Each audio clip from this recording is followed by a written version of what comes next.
L'Association marocaine de l'eau potable et de l'assainissement a organisé aujourd'hui un séminaire d'une grande importance qui a choisi un thème d'actualité, un thème d'une grande importance également, qui est la gestion du déficit hydrique et sa relation avec les changements climatiques. Ce séminaire, donc, il se tient dans un contexte très particulier, marqué principalement par le discours d'Yacine Allah Yansoro à l'occasion de l'ouverture de la première session d'automne. Et ce discours qui a clairement mis en place une feuille de route. Et il a clairement mis en évidence la véritable problématique aujourd'hui de l'eau. Dans ses dimensions, dans toutes ses dimensions. Au niveau de la ressource, au niveau de l'utilisation, au niveau des infrastructures pour pouvoir valoriser cette eau. Au niveau de l'infrastructure également pour pouvoir accompagner la demande de l'eau potable également. Donc aujourd'hui, ce symposium, ce séminaire, il a été l'occasion justement pour examiner en profondeur les points aujourd'hui, les contraintes, les défis que nous avons relevés pour les années à venir, jusqu'à 2035. Les défis qui sont liés aujourd'hui, principalement d'abord à la problématique de la ressource, une ressource qui est intimement liée au changement climatique et à la problématique de la dépendance du modèle hydrique, principalement l'eau potable, qui dépend à peu près à 97% des sources superficielles et des sources souterraines. Aujourd'hui, nous sommes conscients de la problématique. Le Maroc, il a anticipé dans le cadre justement du programme national de l'eau potable et de l'irrigation qui était présenté ici dans Allah Yansoro et qui a donné une importance majeure à la composante technologie nouvelle à travers notamment le dessalement de l'eau de mer. Le Maroc aujourd'hui se positionne au niveau de cette composante à travers la composante énergétique. Le coût de la production des mètres cubes dessalés, il était trop élevé. Aujourd'hui, le Maroc, il a été l'un des pays qui a pu réduire ce coût à travers la composante énergétique en couplant les productions, en couplant les centrales de dessalement à des parcs éoliens, dont le coût de production aujourd'hui est considéré au niveau mondial parmi les coûts les plus compétitifs, ce qui nous a permis aujourd'hui de réduire le coût du mètre cube. L'objectif aujourd'hui, c'est de développer un programme ambitieux qui est déjà mis en place. Nous avons déjà réalisé beaucoup de centrales. Rien que les 3 dernières années, nous avons mis en service aujourd'hui et achevé la construction de 4 centrales, de 4 stations de dessalement, le Hossima, Agadir, Tarfaya, et la semaine dernière, c'était l'Ayoun. Donc c'est une réalisation en 3 ans. C'est une grande réalisation. 12 projets sont également en cours de développement, soit dans les appels d'offres, soit en cours de développement, soit en cours des études d'ingénierie. Ces projets ils vont nous permettre à l'horizon 2035 de réaliser une capacité additionnelle par rapport à la capacité totale à réaliser à l'horizon 2035 de l'ordre de 40%. Donc 40% des besoins en eau potable à l'horizon 2035 par rapport à la capacité totale serait de 40%. Une véritable, une grande réalisation pour pouvoir réduire ces dépendances vis-à-vis des sources superficielles et vis-à-vis des sources souterraines.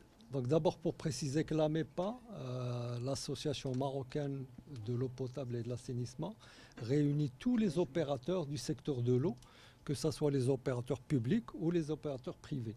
Et donc c'est un cadre de concertation très intéressant pour pouvoir échanger entre nous et également faire des recommandations au pouvoir public en particulier dans le domaine de l'eau. Alors cette manifestation que nous organisons aujourd'hui, elle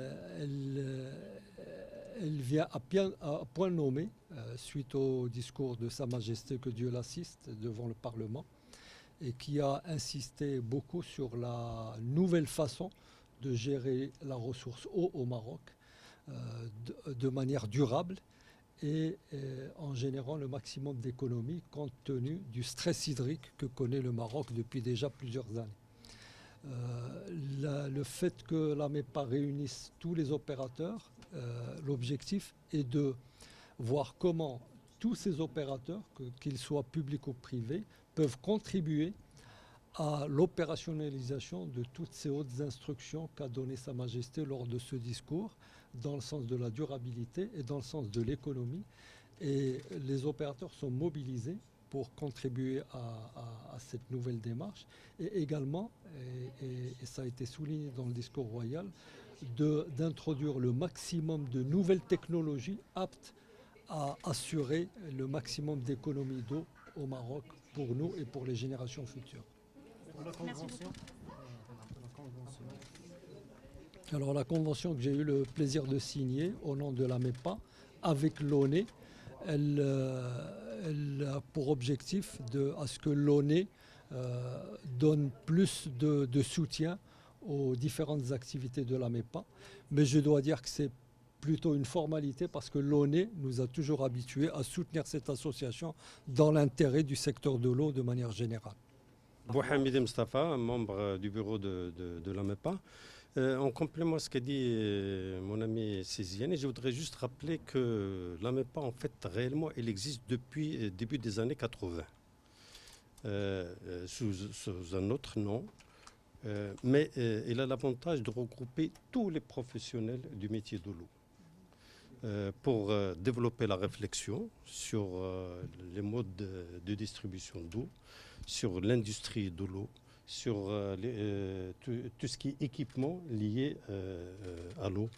Donc il regroupe tous les experts et tous les professionnels pour pouvoir déjà harmoniser et normaliser les produits et la technique de distribution, de collecte, de production et de distribution de l'eau. Il a un rayonnement également au niveau africain. Elle participe à des travaux au niveau de comités spécialisés au niveau de tous les pays d'Afrique. C'est juste pour information. Hier, par exemple, personnellement, j'ai assisté en tant qu'expert à l'université Mohamed VI, Polytechnique de Ben Gurir, pour faire des exposés sur l'expérience marocaine avec d'autres collègues spécialistes également. Et la spécificité de cette réunion, c'était qu'il y avait une rencontre avec plus d'une douzaine d'experts africains qui sont venus spécialement pour se renseigner sur comment notre pays, comment la problématique de l'eau est gérée dans notre pays et comment on arrive à surmonter, difficilement, mais on arrive à surmonter ce stress hydrique et quelles sont les dispositions que nous prenons pour ça, pour l'avenir. Je pense que en fait, le discours royal devant le Parlement, je crois que c'était le 14 octobre, que Dieu assiste Sa Majesté, vraiment donne une nouvelle impulsion, un nouvel appel à tous les professionnels pour se mobiliser sur cette question. Et je pense qu'aujourd'hui, la MEPA, en organisant cette manifestation, répond à cet appel et nous sommes tout à fait mobilisés dans ce sens-là derrière Sa Majesté الله ينصره. قبل ما تخرجوا ما تنسوش تابوناو في العشان يوتيوب وبارطاجيو الفيديو وديروا جيم وتابعوا الدار على مواقع التواصل الاجتماعي.